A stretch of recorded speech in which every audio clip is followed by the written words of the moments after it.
Hi everyone, welcome to our very first pilot of this debating podcast. I'm Sebastian and my co-host is Dirk, right here in front of me. Today we'll debate on the following question: is it worth going to Mars, the planet? But before we go into the details of that debate, let's explain how it will run. So it goes in three parts. The first part is that each side will have 2 minutes to deliver a speech presenting their arguments in favor or against that motion of going to Mars or not. Then the second part will be another 3 minutes each to respond to the other side's initial arguments and possibly add further arguments to defend their case. And finally, we'll have 1 minute each for closing remarks. Dirk, would you like to present yourself?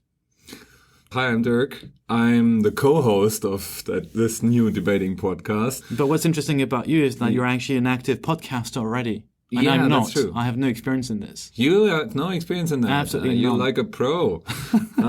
Yes, I am. I am running 2 shows already. Okay, so what we did yesterday, because this is a pilot, we actually already flipped the coin to decide who would be for and who would be against the motion. So it turns out that I, Sebastian, will be for the motion, that is, it is worth going to Mars, and Dirk will be against it. Now we're going to flip the coin to know who's going to start with their first speech. So, Dirk, you're heads, and I'm tails, and whoever has their side of the coin will start the debate. And it's heads, so Dirk has the pleasure to start the debate. Okay, so whenever you're ready, Dirk, you have 2 minutes, and then I will start my own speech. Perfect. You ready? Yeah, I'm ready. Okay, let's get started. I think it's not worth going to Mars, and my reasons are threefold. Number one, I believe economically it's just not the useful and sensible thing to do. It's very expensive to go to Mars. Elon shared with us the current projection. It says it will come down to the cost of the equivalent of one house in the States to fly to Mars if we follow his plan. And I like to remember everyone that there are still plenty of people on the planet that cannot afford a house. If we spend that kind of money on, I don't know, giving everyone water or making sure everyone actually has a house, I think that is a more useful use of resources than flying to Mars.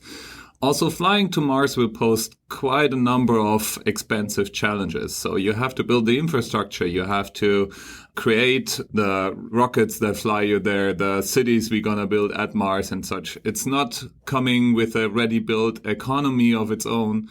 So it's not a given that we will see the, let's say, call it a return of investment anytime soon. And I think this kind of money, this kind of resources is better spent elsewhere. The second argument is an argument of practicality. There are actually plenty of places in our solar system that are easier to reach than Mars.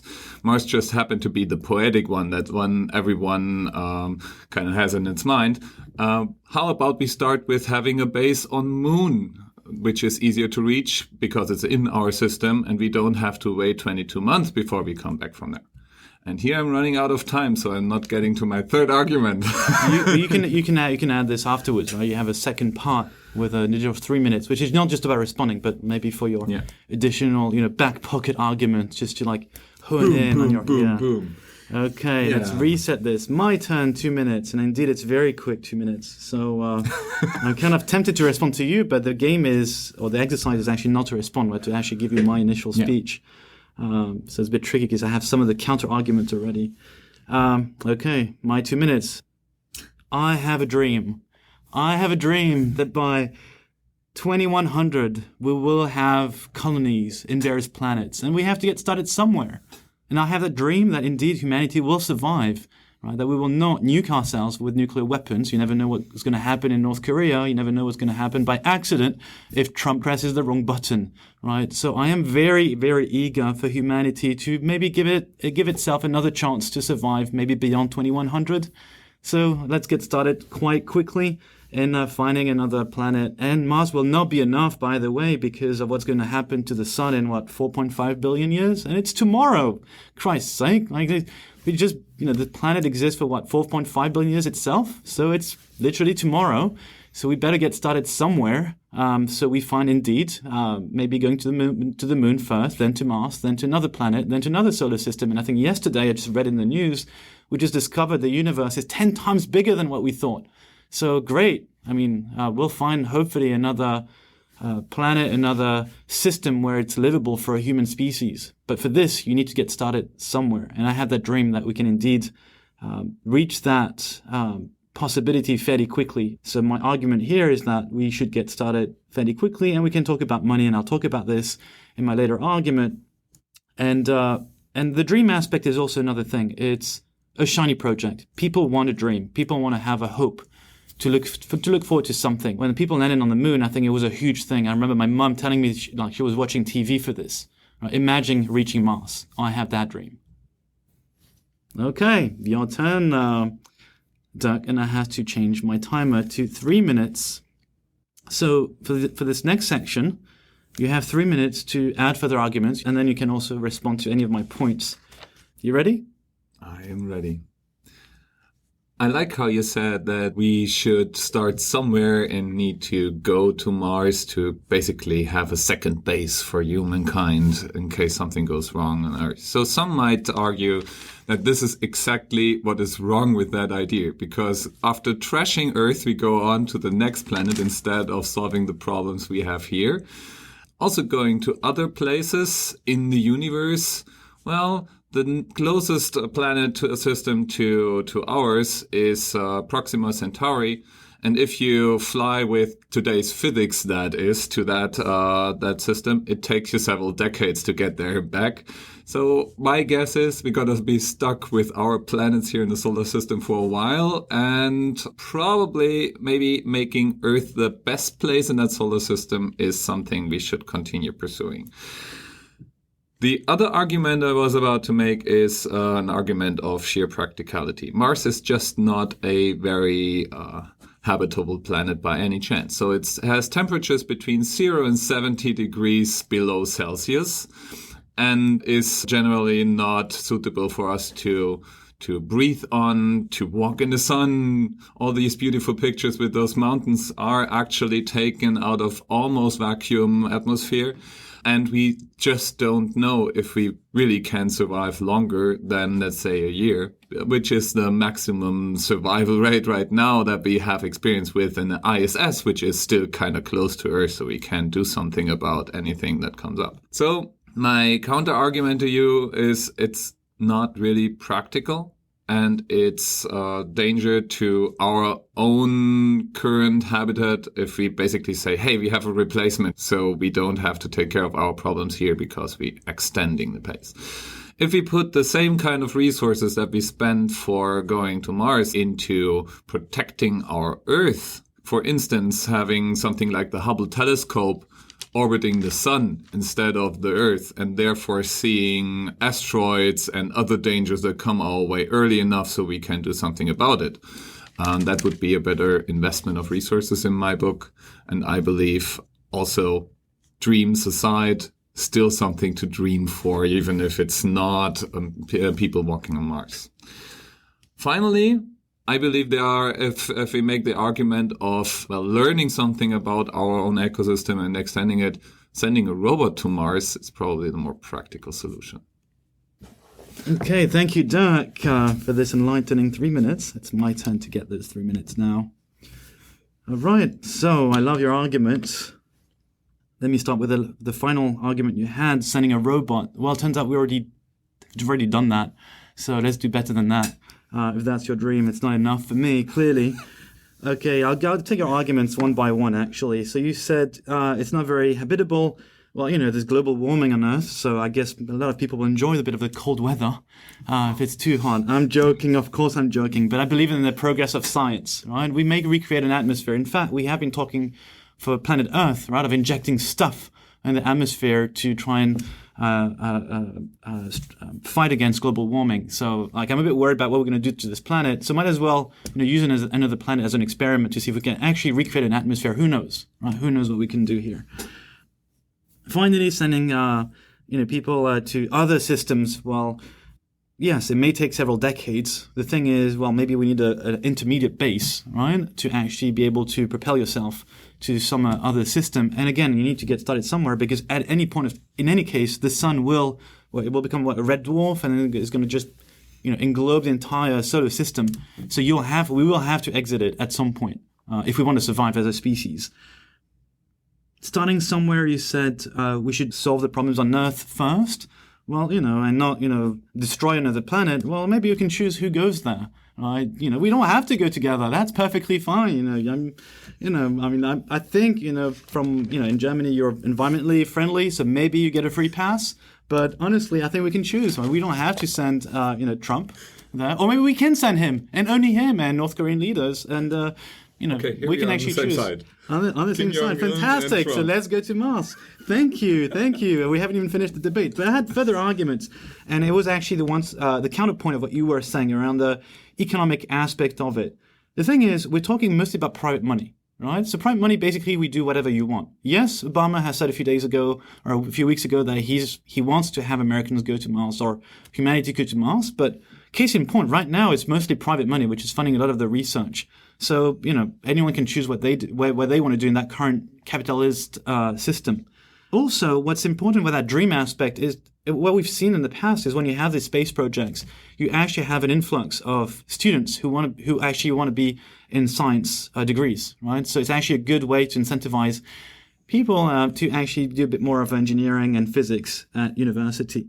And finally, it is also, from a science and research perspective, a good way to learn about our own origins of life and maybe learn more about medicine, agriculture in an environment which is very different. So yes, I do maintain that it's worth going to Mars. Okay, we have 1 more minute to close off, and you start whenever you want. So clearly you like comparing a 10-year-old rover with today's AI and robotic machinery. I would argue that is something that is to be disputed. And I believe dreaming of other places in our solar system and dreaming of a clean planet is worthwhile pursuing. The general idea of going to other planets within that time frame that our sun has yet to live, I actually think we're gonna go to Mars sometime. I just don't think that it needs to be in the next 100 or 200 years. So in those, 6.4 billion years that we still have to live, I'm not convinced that we need to start now with habiting Mars. I think there are other places to explore. Fair enough. My turn. Okay, it is not incompatible to preserve Earth and going to Mars. It is not incompatible to fight against hunger and get people educated on this planet and go to Mars. There's enough money around the planet. It's just not distributed very well, right? I think it's a very well-known fact, and we can look into studies around this, but this is not the issue, right? We can do multiple things at once, and we have a lot of people on this planet. Hopefully there's a lot of talent, so that gives you a lot of opportunities to explore. Finally, people want to dream. Let's look at the success of Star Trek, of Star Wars. I'm not even a big fan, but actually go and see the movies. It's like exciting, right? You actually go there and explore the outer boundaries of the universe with the spaceships. Come on, don't tell me that you have not gone to the cinema and seen these films or downloaded it or, streamed on free streaming websites. Come on, you want to dream. You've seen Interstellar. You've seen all these films. You want to go out there. I have a dream. You have it too. We're done. Okay. I Closing want an up. undersea base. I want to live on the moon. Can we do these things first? We keep doing the second step because we didn't. It's like starting with the second million because the first million didn't work out. Fair enough. Well, the thing is, we've already gone to the moon, but the problem is, as you probably have read in an article, is that. The nice thing about Mars is that it has almost similar gravity, a third of the gravity, and similar rotation, right? In terms of like the day is almost as long as on planet Earth, so it's easier for us to accommodate. I actually read up on that one, honestly, and the interesting piece is we don't even know if we can function for a long time with a third the gravity. So a lot of the life on Earth depends on the parameters you find here, including the gravity. So it's an interesting question. For instance, can we perceive children at Mars? It's It not. would be an It's interesting- not sure. Yeah. Can we? What is the? And I didn't get into that. But what is the that made it to my arguments list? Actually, when I thought about it. What is the damage done to your body while you're traveling there? It's quite a bit of radiation out there, and on Mars too. So you have to get there, and basically we have to live underground. In Fukushima too, there's a bit of radiation. Still, people living underground I usually agree. are not very happy. I agree, but I think it's interesting for research purposes. I mean, to be honest, I'd be scared to be among the first explorers, right? But then I if wouldn't buy the first ticket. if you can imagine, like you would recreate maybe an environment where it simulates the gravity, where you live into this, a dome or something, or you have a suit which somehow reproduces this, so your organs don't just like float around in your body because you don't have that much gravity. I don't know. I'm just excited to see what could happen. I just wish I were born today, or like in 100 or 1,000 years. Oh my god, I'm so frustrated. I hope I think I'm immortal actually. I'm gonna live. Yeah, so far I didn't die, so statistics works for me. Well, well, I've got a few health issues here and there, so that's not going great. Okay, should we just like, should we? Okay, so that's it. We're done with today's debate. Let us know what you thought of the debate in the comments of our whatever website we're going to give you.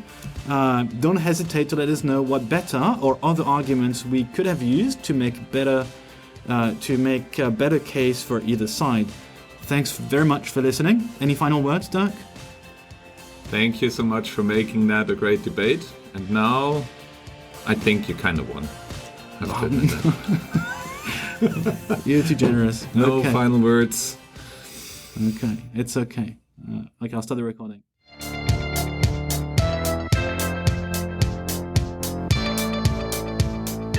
Next time I'm gonna be prepared up to the roof. Oh shit! I was hoping that was the most you could do. Otherwise, because it's fun. I like to win. Clearly, I have won, right? Okay. Okay. My turn. Let me finish. In terms of discussion quality, you did. I have the massive final argument because you can't finish Give it after to me. me. No, it's not true. I actually don't have anything more. But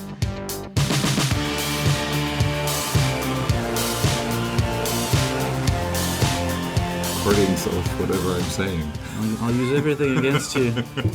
Yeah, you But should have you are- shared recordings. I put my own camera next to that. So we Okay. are... Just to be absolutely certain, right? You are Dirk, and you agree to be recorded on video here, and on the I am on Dirk, the audio, and I'm going to give you a agree paper to being- sign it as well. Yeah, perfect. Because you never know. I think it's German rigor. Well, the Americans are famous for their lawyers, not the Germans. We So are is it, not- what law does apply here? It's New York, right? It's U.S. soil. Yeah, so Anyway, you give your consent.